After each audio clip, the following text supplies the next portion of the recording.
Good morning, everybody. Now, today, the World Economic Forum's annual jolly begins in Davos, and thousands, or maybe even tens of thousands of people are going to arrive in Davos on their private jets to talk about how they're going to conquer and rule the world and eat lovely, lovely meat and travel around in private jets and nice, big, expensive cars, while telling everybody else that they have to stay at home and only go out on foot or using a bicycle.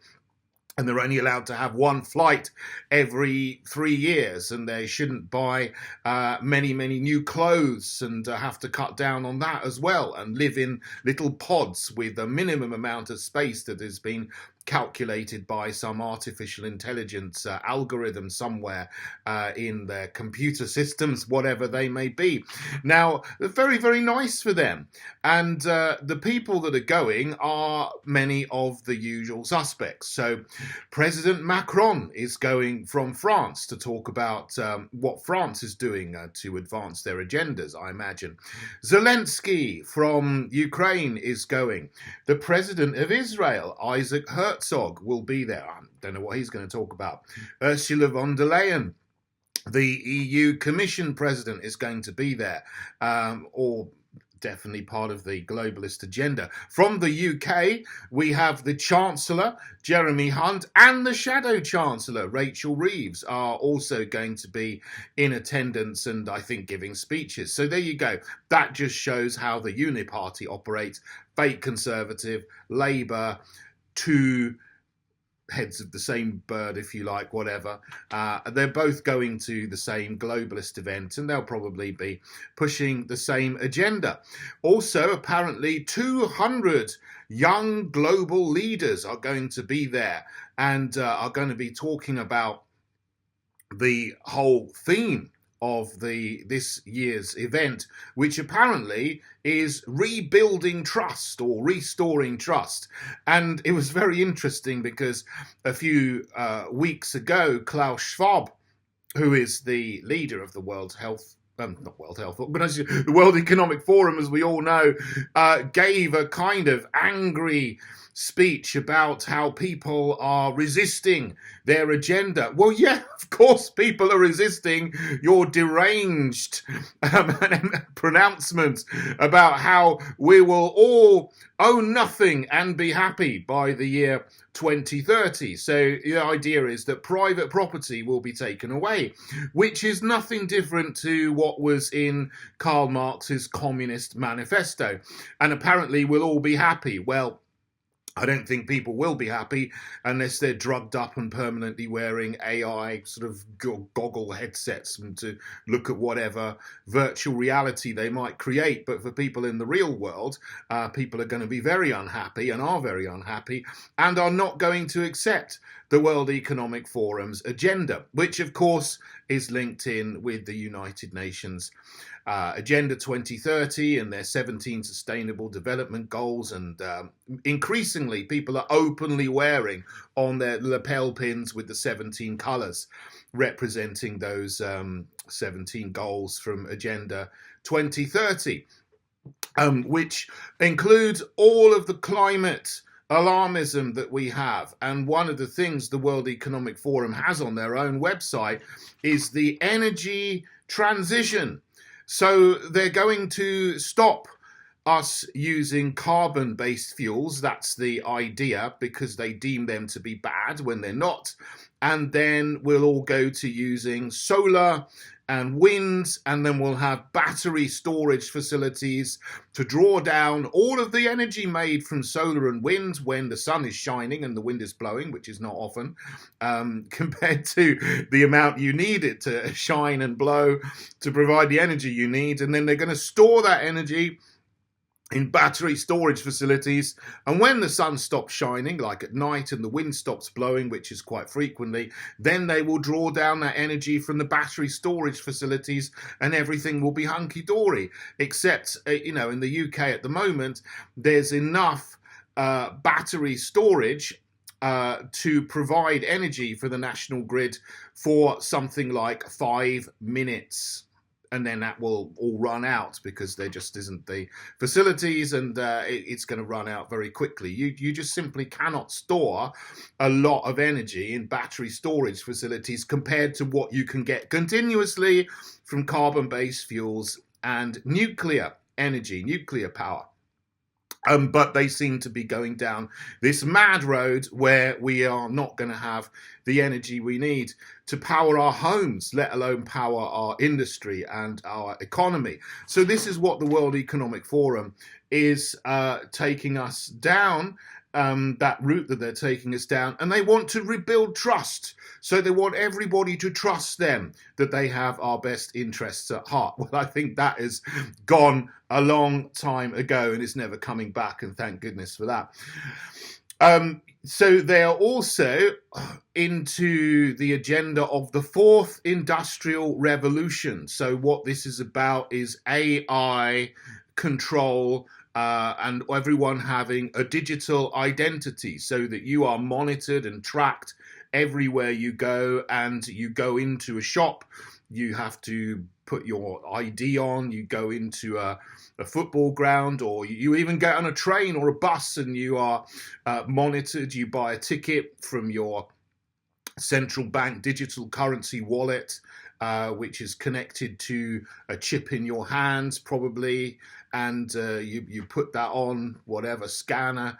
It will scan you with RFID, and then it will take money automatically out of your account.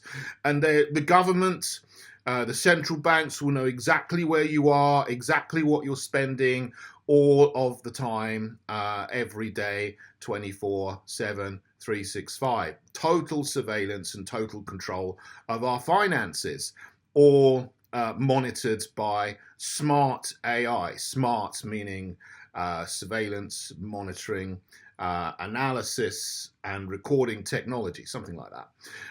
That's the future they want for us. Also, with all of these 15-minute cities, so that you cannot leave your neighborhood with your car except through one bottleneck. You can leave by foot if you want, but obviously if you're on foot, you're not going to be able to get very far in a hurry. So they are all over the place, in the UK especially, but also in Paris and Melbourne.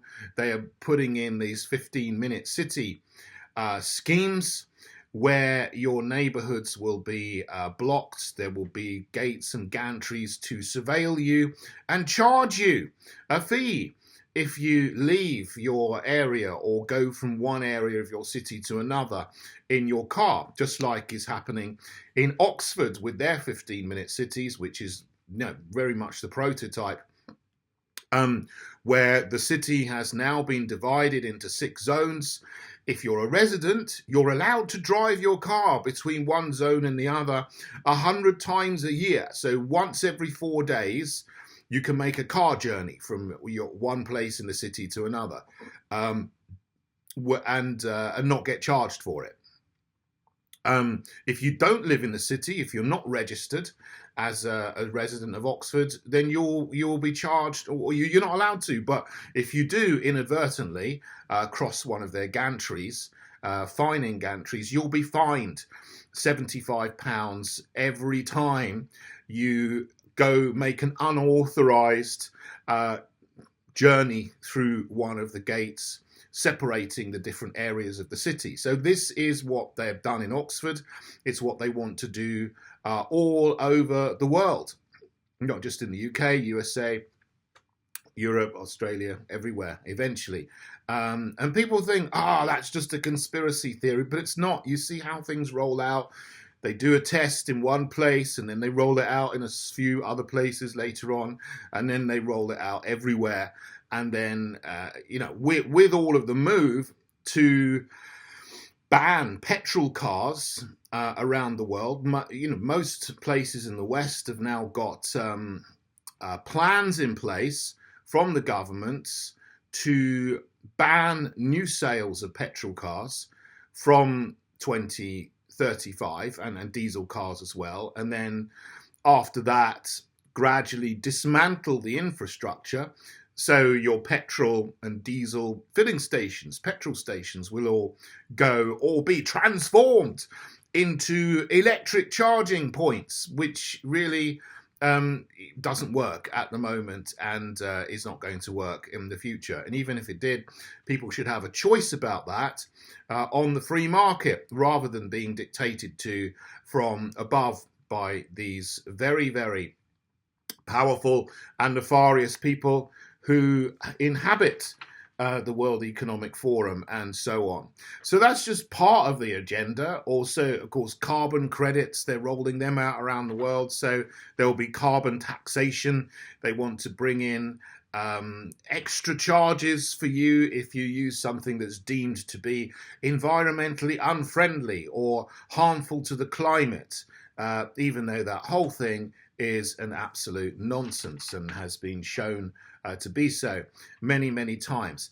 And they're also talking about this mysterious disease X, which doesn't exist, but is an excuse to ramp up fear of a new pandemic ahead of the World Health Organization's annual assembly in Geneva in May, where they're going to sign, most nations are going to sign up to a new pandemic preparedness treaty. Some nations are actually realizing that this is not going to be a good thing.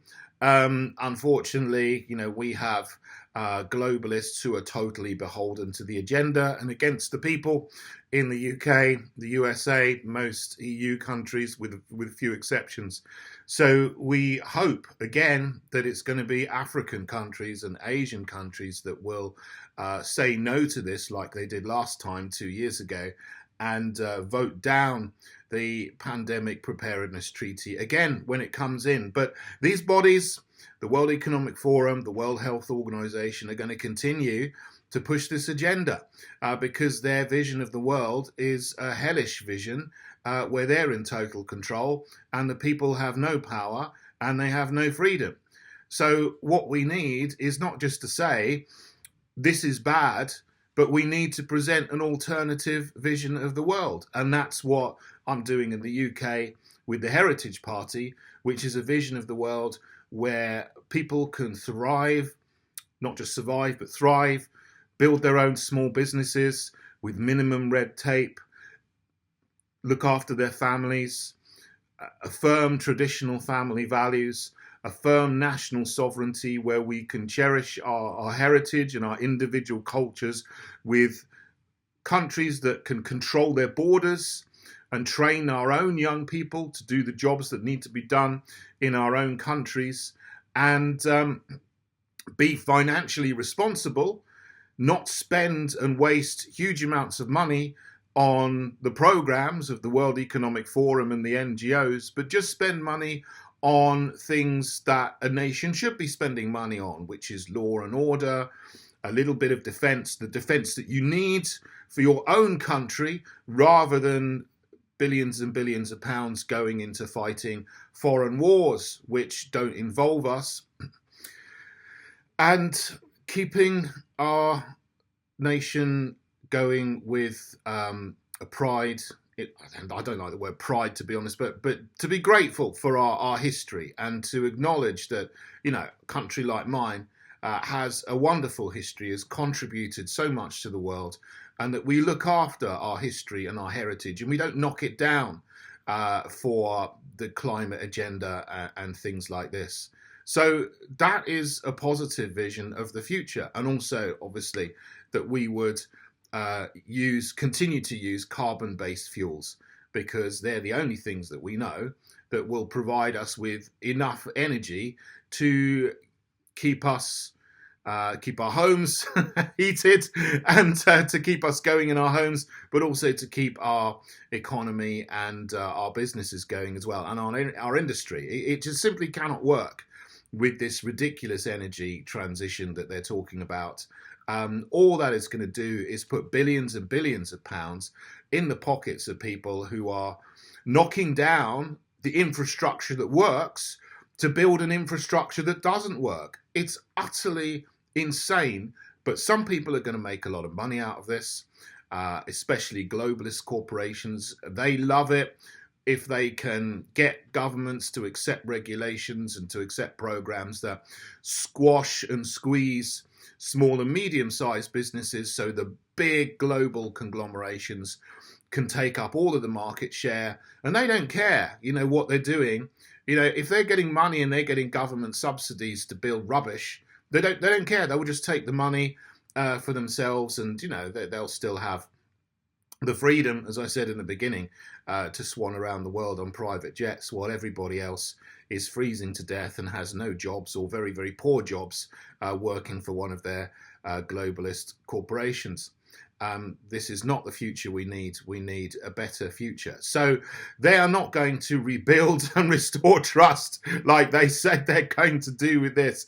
Everything that they're doing here is going to do the opposite and send out the opposite messages. But to anything to do with restoring trust, you're not going to find a good future in the World Economic Forum. You're going to find it in the Heritage Party in the UK. You're going to find it in the AFD in Germany. You're going to find it in the PPC in Canada, and so on. Parties like ours that are going to reject the World Economic Forum, UN 17 Sustainable Development Goals, and World Health Organization agendas.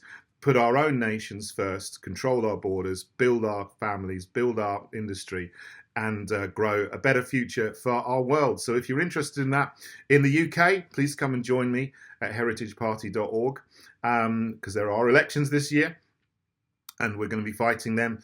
And in whatever country you are, look up those parties which are going to reject these agendas and restore your nations to what they should be. Okay, thank you for listening, everybody, and God bless you all.